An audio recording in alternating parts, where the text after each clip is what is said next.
Luli. Podremos hablar de noticias del ámbito judicial, la famosa, polémica causa Cuadernos. Hay novedades, Gabriel Morini. Así es, porque en las últimas horas la Cámara Federal otorgó una suerte de beneficio que no tuvieron otros empresarios ligados al tema de la obra pública, o por lo menos implicados en la causa que había instruido el juez Claudio Bonadío, y resultaron excluidos por el momento de la elevación a juicio oral para que esta causa en algún momento, porque no tiene fecha, se dirima en un debate oral. Los ejecutivos que estaban vinculados, que aparecían vinculados a la causa, que por lo menos permanecían según la óptica de Bonadío, eran Luis Bednaza, número 2 del holding Techint. Recordemos, Paolo Roca había sido desvinculado prácticamente desde un inicio. Se lo había indagado, lo habían procesado y después le revocaron, le dictaron la falta de mérito y revocaron ese procesamiento, por lo tanto no aparecía vinculado ni siquiera cerca de ser elevado a juicio. Bueno, Luis Bednaza, el número 2, sí aparecía vinculado a la causa y además habían aportado pruebas respecto a que efectivamente se habían realizado pagos desde el holding, con el argumento de tratar de rescatar, si se puede por una cuestión humanitaria, tratar de rescatar a directivos de Techint cuando fue la nacionalización de Sidor en Venezuela, que estaban en una situación crítica, o por lo menos así lo manifestaron, y que le habían pagado a funcionarios del gobierno argentino para que aceitaran las relaciones con Hugo Chávez. Ese era básicamente el argumento. Él, Luis Bednaza y Héctor Zabaleta, que aparecía como uno de los hombres de Techint, que ya estaban, digamos, de alguna manera retirado del holding, pero continuaba vinculado a la empresa, que había sido incluso detenido al comienzo de este expediente. Bueno, ¿qué hizo la Cámara Federal? Concedió la apelación que había planteado el fiscal Carlos Stornelli respecto de que era necesario desarrollar más pruebas en torno a su situación y por ende los excluyó del paquete de la elevación a juicio. Esto, en líneas generales, cayó muy mal en torno al resto de los implicados, también del mundo empresario del Círculo Rojo. Sí, yo te iba a hacer dos consultas. La primera, esa que estás respondiendo, es, obviamente esto tiene un impacto. ¿Por qué? Bueno, porque hay otros implicados en la causa que uno entiende también que estarían prácticamente al mismo nivel, digamos, de implicados. Es decir, que estarían, yo creo, con algún tipo de evidencia ya demostrada, pero que sigue en su curso la investigación, mientras que en el caso de Techint quedan aparte. Claro, el problema es un problema casi de poder, se diría, en esta situación, porque parece a medida la causa como para intentar esquivar cualquier vinculación o cualquier impacto que pudiese tener Techint.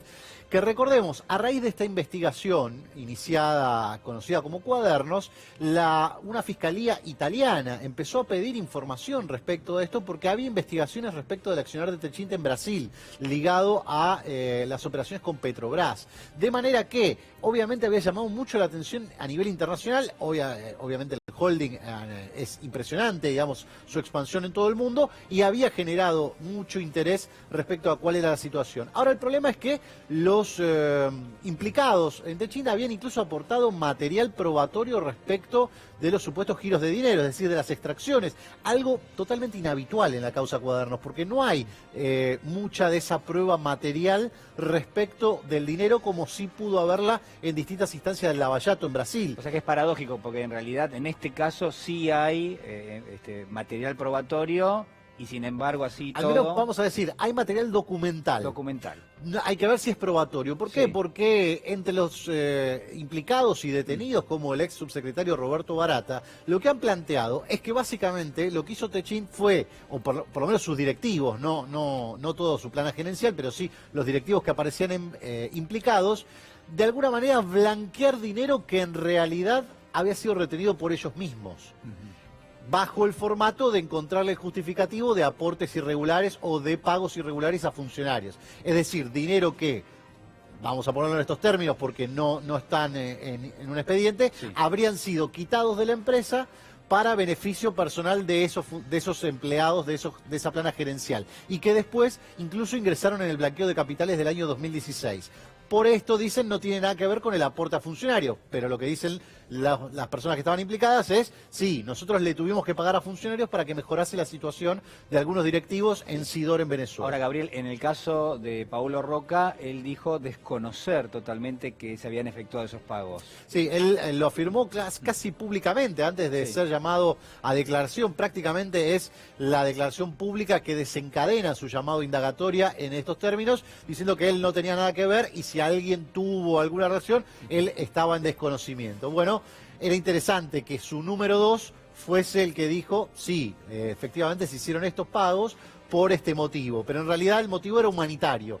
Queríamos que tuviese un buen final, una situación que estaba muy tensa en Venezuela y por eso pagamos al gobierno, teóricamente, para de alguna manera aceitar los vínculos con Hugo Chávez. Bueno, la situación, repetimos, esto no es nuevo, no hay cosas ilógicas que están empezando a pasar ahora en la causa Cuadernos, no hay cosas que ahora parece que no siguen un criterio claro.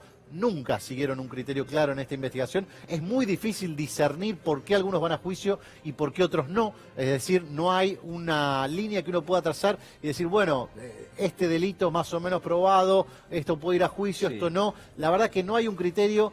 No hay un criterio mismo entre la elección de empresarios que son beneficiados con alguna situación o que por el contrario son involucrados y terminan elevados a juicio oral. Y si me preguntás mi opinión, hay muy pocas chances de que este juicio oral prospere de esta manera. Ya con 100 implicados en el medio, no hay posibilidades, desde mi visión, de que este juicio oral que no tenga... Vos decís que no avanza Cuadernos. No es que no avance, es que llega un embudo, llega el embudo del juicio oral, porque si uno tiene en cuenta tan antojadiza investigación mezclada, recién mencionamos hace un rato la causa GNL que se mezcló con Cuadernos, que a su vez se mezcló con varios desprendimientos, que hay múltiples procesamientos sobre la figura de Cristina Fernández de Kirchner, yo te diría, sacá a los funcionarios, te regalo a los funcionarios. Es imposible llevar adelante un proceso con 100 implicados desde el punto de vista empresario. Gracias, Gabriel. Muchísimas gracias.